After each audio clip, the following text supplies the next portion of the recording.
नमस्कार दोस्तों, मैं डॉक्टर अभिषेक गोयल एक गोल्ड मेडलिस्ट डॉक्टर हूं यूनिवर्सिटी ऑफ दिल्ली से एंड उसके बाद मैंने कंप्लीट करी है अपनी एमबीए डिग्री आईएसबी हैदराबाद से। मैं अपने आप को बहुत फॉर्चुनेट मानता हूं कि कोविड के टाइम पे मैं बहुत सारे लोगों की हेल्प कर पाया और आज मैं आपके सामने अपने वर्जन 2 ऑफ मेडिकल वीडियोस की शुरुआत कर रहा हूं, जिसमें कि मैं same science behind the world of medicine आपके सामने प्रेजेंट करूंगा एक एंटायरली डिफरेंट फॉर्मेट में and I hope you enjoy it. And because मेरी एक्सपर्टाइज डुअल है, मेडिकल साइंस भी है एंड मैनेजमेंट बिजनेस साइंस भी है, सो मैं एंड ऑफ द वीडियो में आपको दो पर्सपेक्टिव्स दूंगा, एक मेडिकल साइंस से और एक बिजनेस वर्ल्ड से। दोनों ही पर्सपेक्टिव आप अपनी लाइफ में इमीडिएटली इंप्लीमेंट कर सकते हैं। तो देरी किस बात की, let us start with this journey version 2 of the science behind this world of medicine. 25 साल की लड़की है, पार्टी करती है, नूडल्स खाती है, पिज्जा पसंद है एंड सडनली उसके पेट में हुआ दर्द। धीरे धीरे वो दर्द इतना बढ़ता गया, वो क्रैम्प्स में बदल गया, तो उसने खाना अवॉइड करना शुरू कर दिया। सो आज की कहानी है एक दर्द की, एक डर की, जो कि बिल्कुल अकेले एक इंसान को झेलनी पड़ती है, महसूस वही कर सकता है और सामने वाले को उसके बारे में कुछ नहीं पता होता, वो अनजान होता है। ये कहानी है माया की। माया एक 25 साल की लड़की है जो कि हर वो चीज करती है जो उस उम्र की उस लड़की को करना चाहिए। वो पार्टी करती है, ऑब्वियसली अपने फोकस करियर के ऊपर फोकस जरूर कर रही है, लेकिन पार्टी करती है, नूडल्स खाती है, पिज्जा पसंद है, फ्रेंड्स के साथ आउटिंग करती है, डिनर आउटिंग फैमिली के साथ होती है, घूमने जाना, हर वो चीज उसको पसंद है और माया वो चीज करती भी है। अपने करियर के साथ फोकस करने के साथ साथ वो हर वो चीज करती है जो उसको करनी चाहिए और लाजमी है। बट माया की लाइफ एक यू टर्न लेने वाली थी।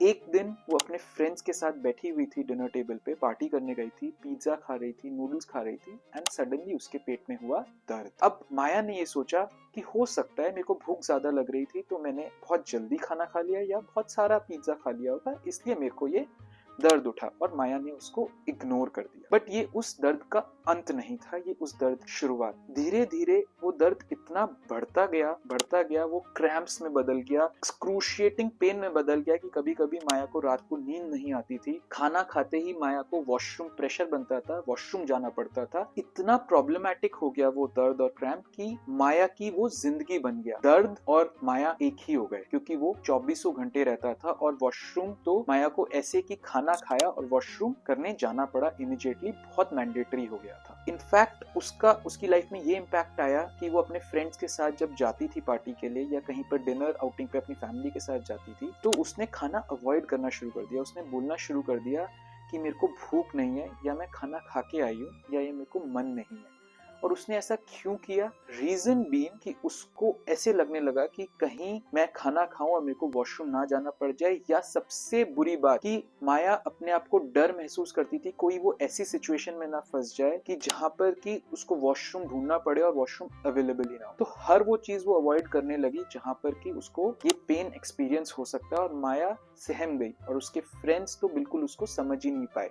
उन्होंने बोला, फ्रेंड्स और फैमिली ने बोला, बेटा स्ट्रेस होगा, ज्यादा सोच रही है, कुछ नहीं है, हल्का फुल्का दर्द ही है, कोई टेंशन नहीं है। क्योंकि माया इस बीमारी के बारे में या इस प्रॉब्लम के बारे में खुल के बोल नहीं पाती थी। बट माया इसको चुपचाप सहन कर रही थी, झेल रही थी। आप सोच सकते हैं 3 महीने निकल गए कि माया, जो लड़की महीने में 15 दिन पार्टी करती थी, 15 दिन बाहर खाना खाती थी, वो 3 महीने में सिर्फ 5 बार बाहर गई है और वो भी फोर्सफुली एंड उसमें भी कोई एंजॉयमेंट नहीं। बट 3 महीने बाद एक ऐसा दिन आया, माया ने कुछ भी खाया, जो भी खाया खाना रात को खाया एंड रात को इतना एक्सक्रूशिएटिंग पेन हुआ, इतना एक्सक्रूशिएटिंग, इतना दर्द कि वो अगर 1 to 10 का स्केल हो तो उस पे 7 और 8 या 9 तक जा सकता है। एंड माया ने कहा अब मेरा टाइम है, उनको डॉक्टर को विजिट करना चाहिए। तो माया जब अपने फैमिली फिजिशियन के पास गई एंड देन गैस्ट्रोएंटरोलॉजिस्ट के पास गई, जो कि स्पेशलिस्ट होते हैं पेट की बीमारियों के लिए, तो जब उन्होंने हिस्ट्री ली, माया से समझा कि क्या सिम्टम्स हैं, जो कि मैंने अभी आपको बताया,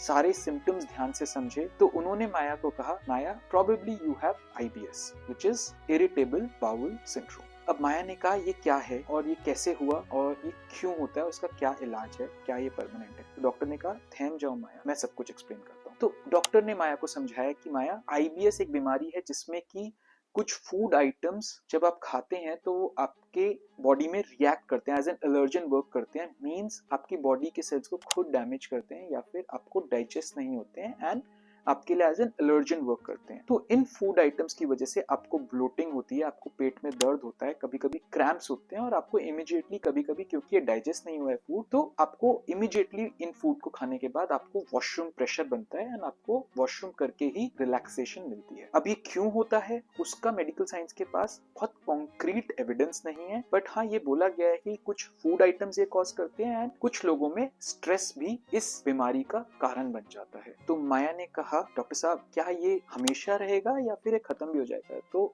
डॉक्टर ने कहा कि माया देखो, ये आपके साथ हमेशा रहेगा, इसका कोई परमानेंट सोल्यूशन नहीं है एज ऑन डेट। आपके लिए कुछ टैबलेट्स इमीडिएटली रिलीफ के लिए मैं लिख सकता हूँ, लॉन्ग टर्म प्रिवेंशन हो सकती है, लेकिन ये आपके साथ रहेगा। लेकिन इससे डरने की कोई जरूरत नहीं है, इसका लॉन्ग टर्म साइड इफेक्ट कुछ नहीं होगा, आपको कोई प्रॉब्लम नहीं होगी आगे जाके। इसको आप मेंटेन करेंगे तो आप हैप्पी लाइफ जी सकते हैं, तो घबराने की जरूरत नहीं है। इस बैटल में, इस लड़ाई में आप अकेले नहीं है। बहुत सारे लोगों को आज की डेट में IBS की शिकायत हो रही है, इरिटेबल बाउल सिंड्रोम बहुत सारे लोगों को डिटेक्ट हो रहा है। बट माया ये सुन के डॉक्टर से पूछा, डॉक्टर साहब नेक्स्ट स्टेप क्या है? तो डॉक्टर साहब ने बोला कि आपको 2 या 3 चीजें करनी है। पहली बात आपको करना है अपने ट्रिगर्स आइडेंटिफाई। ट्रिगर्स क्या है? ट्रिगर्स वो चीज है जिसकी वजह से आपको ऐसा लगता है ये सिम्टम्स आ रहे हैं और आपको वो चीजें अवॉइड करनी है, वो फूड आइटम्स अवॉइड करने हैं। फूड आइटम्स के साथ साथ ये ऐसा भी हो सकता है कि नॉन फूड ट्रिगर्स हो, लाइक एक एंजाइटी पैटर्न हो या कोई स्ट्रेस हो जो कि आपके IBS को इमीडिएटली इंक्रीज करता है। ये लिंक्ड है डायरेक्टली गट ब्रेन एक्सिस से। ये मैं किसी और वीडियो में आपको समझाऊंगा, लेकिन गट, डॉक्टर ने कहा गट ब्रेन एक्सिस होता है जिसमें कि बेसिकली जो ब्रेन के सिम्टम्स होते हैं, नर्वसनेस, स्ट्रेस, एंजाइटी, कभी कभी रिवर्स आपको गट में इंपैक्ट कर सकते हैं, या फिर गट के कुछ सिम्टम्स, पेट के कुछ सिम्टम्स आपका हेडेक कॉज कर सकते हैं। तो ये डुअल मोड में वर्क करता है एंड ये आपको इतना डेप्थ में जाने की जरूरत नहीं। बात आपको ये समझना है कि आपको कुछ फूड आइटम्स अवॉइड करने पड़ सकते हैं, उनका ध्यान रखना है कौन से वो फूड आइटम्स हैं, एंड आपको अपने स्ट्रेस या एंजाइटी पैटर्न्स को देखना है कि क्या वो तो आपको ये डिस्टर्बेंस नहीं कॉज करते हैं। तो माया ने कहा, थैंक यू डॉक्टर,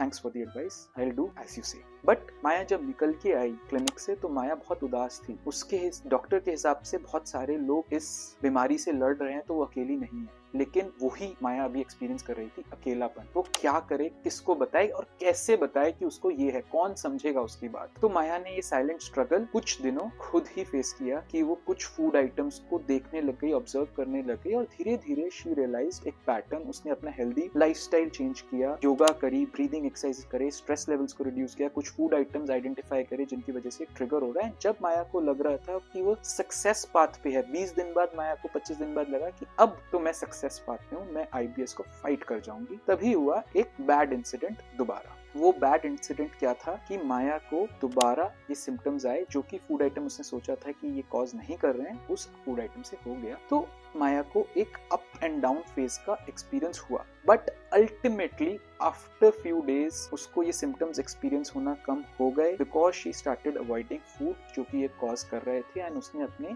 स्ट्रेस और एंजाइटी पे बहुत वर्क करा था। और जब माया इस चीज से खुल के बाहर आई, उसने क्या कहा, अब अपने फ्रेंड्स को एक्सप्लेन किया, बहुत अच्छी तरह एक्सप्लेन किया कि friends please try and understand कि मेरे को ऐसी प्रॉब्लम है जिसकी वजह से मैं कुछ फूड आइटम्स नहीं खा सकती हूँ और मेरे को एक बीमारी है IBS, तो please be careful. And to her surprise, हम जो सोचते हैं वैसा होता नहीं। हमें लगता था हमारे फ्रेंड्स हमें समझेंगे नहीं, बट टू हर सरप्राइज उसके फ्रेंड्स ने उसको इतनी एम्पैथी दिखाई कि उसने कहा यार मैं फूलिश थी कि मैंने पहले अपने फ्रेंड्स को नहीं एक्सप्लेन किया। Her friends were so considerate, her family were so considerate कि ठीक है Maya, we will support you, we are there with you. And Maya आज तक अकेले लड़ रही थी, जबकि उसके साथ उसकी फैमिली और फ्रेंड्स सब उसके साथ खड़े हुए थे। तो कुछ ऐसा सोचा, but again Maya was very happy कि उसने एक डिजीज को, IBS को फाइट कर लिया और उसने अपने फ्रेंड्स के साथ ओपन अप किया। And finally she went out on a party wear in after 4 months she was smiling. और स्माइलिंग दिखाने के लिए नहीं, वो हंस रही थी, किसी को दिखाने के लिए नहीं,